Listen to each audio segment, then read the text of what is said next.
So good morning. So thanks everyone for joining today. I'm so excited about my next conversations with Samantha Barnes. So Samantha's background is she was a middle school teacher.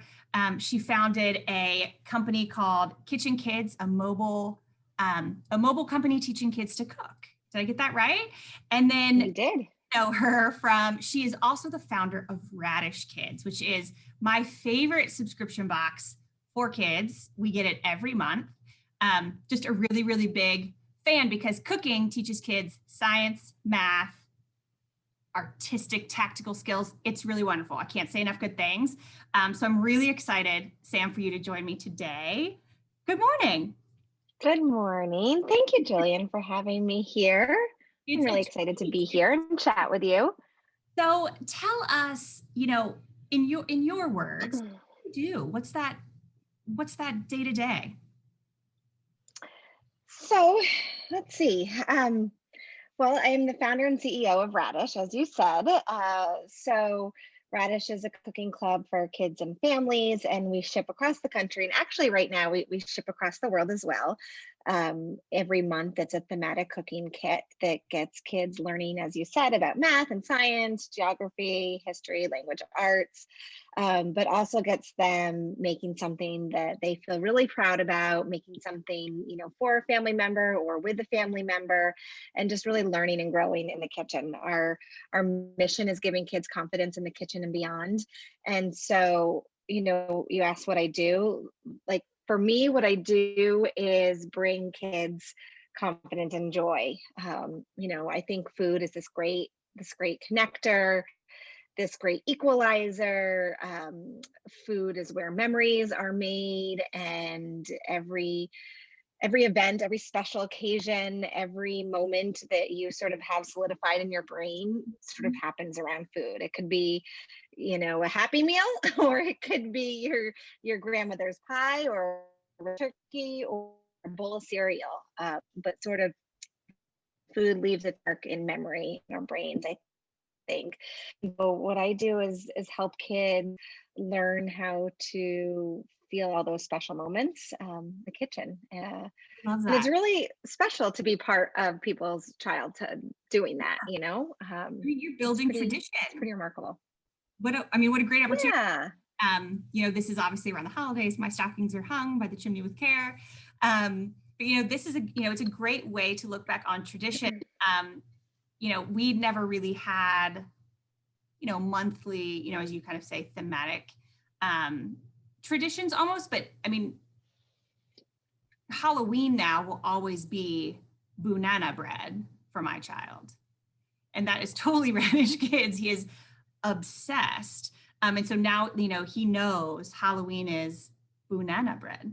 It's his favorite thing. So I love that. I mean, you really are leaving that trace through, through food, through love of that with kids. So how did you get from a middle school teacher, which is an intensely important job, to now doing all the things you're doing for Raddish Kids?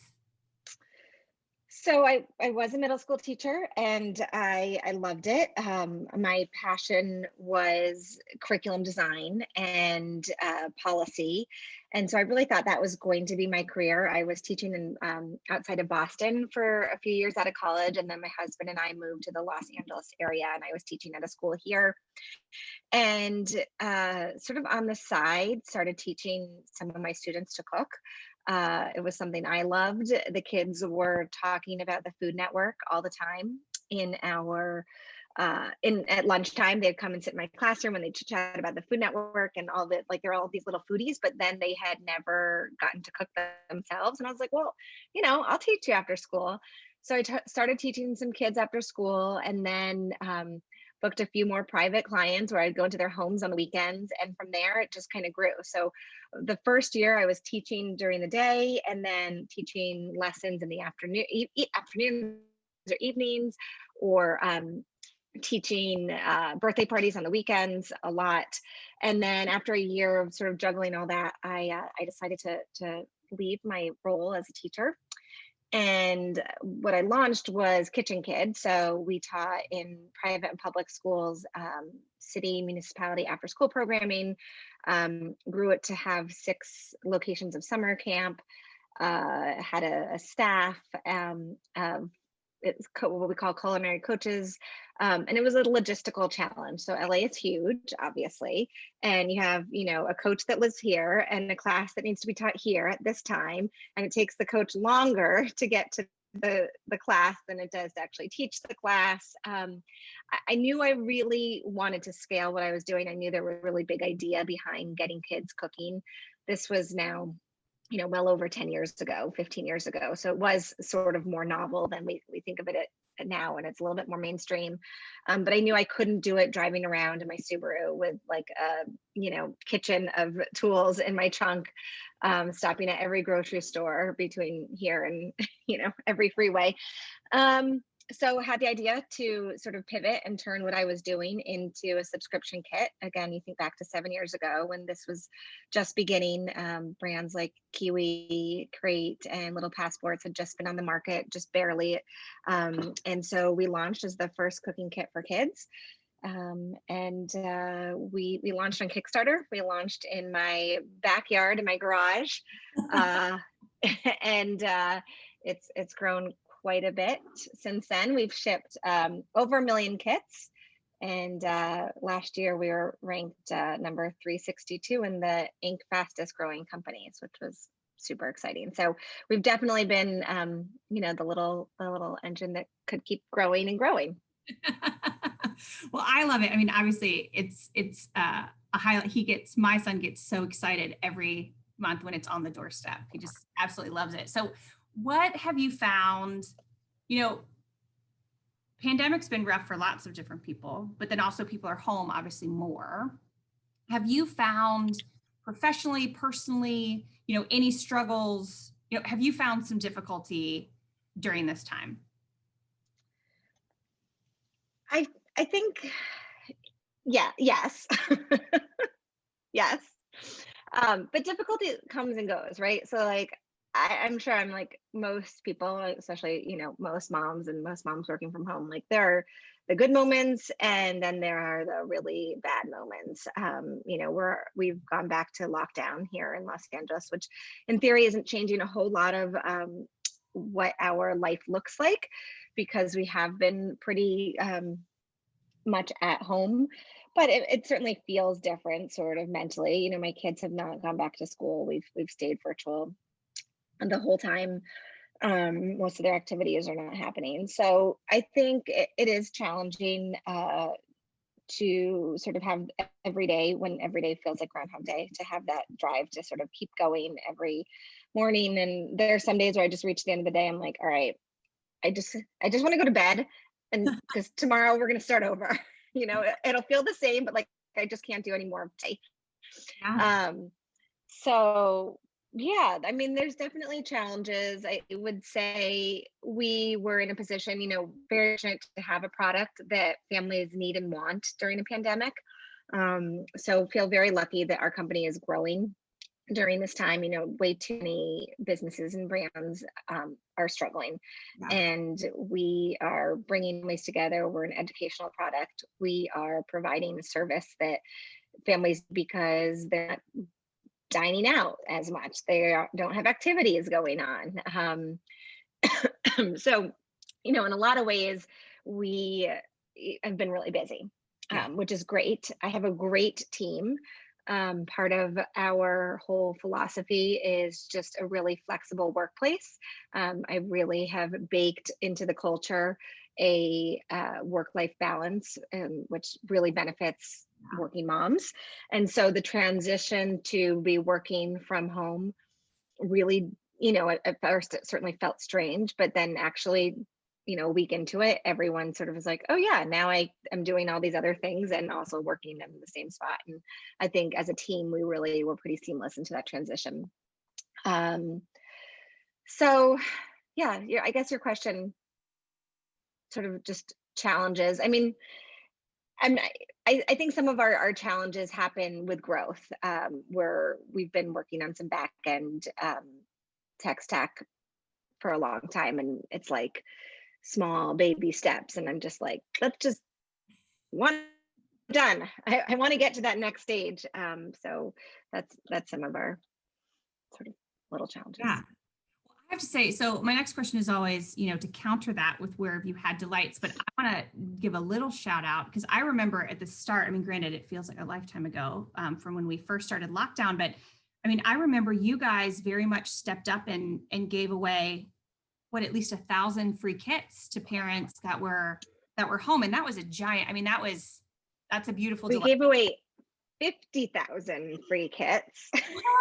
I want to say we started with like 5,000 and went through them like immediately. And then we're like, well, we have more. And we just kind of started iterating on how we can continue this. So yeah, that was early days.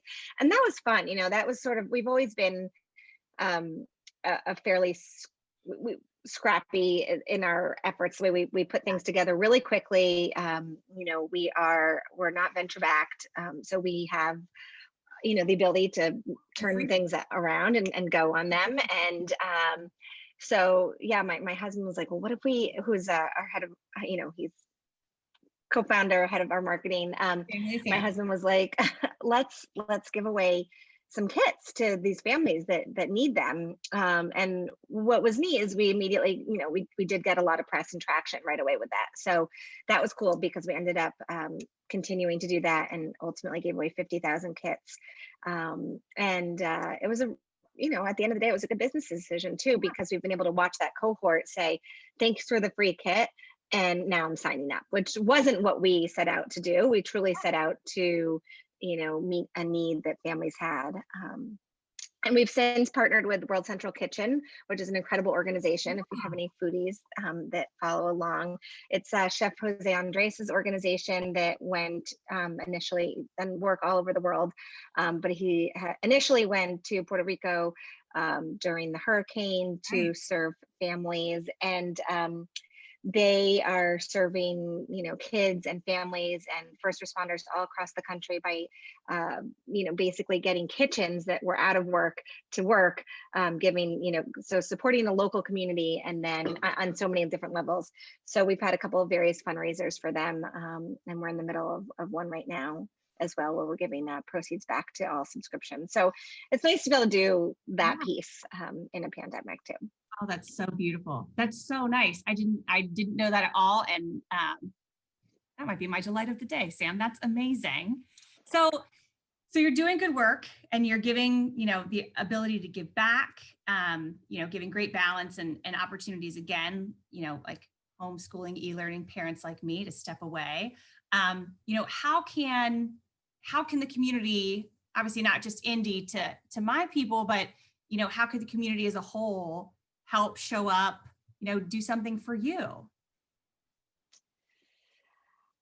Ooh, do something for me. Well, I guess on a sort of personal micro scale, if everyone just kind of slows down a little bit and embraces the moment they are in, whether it's,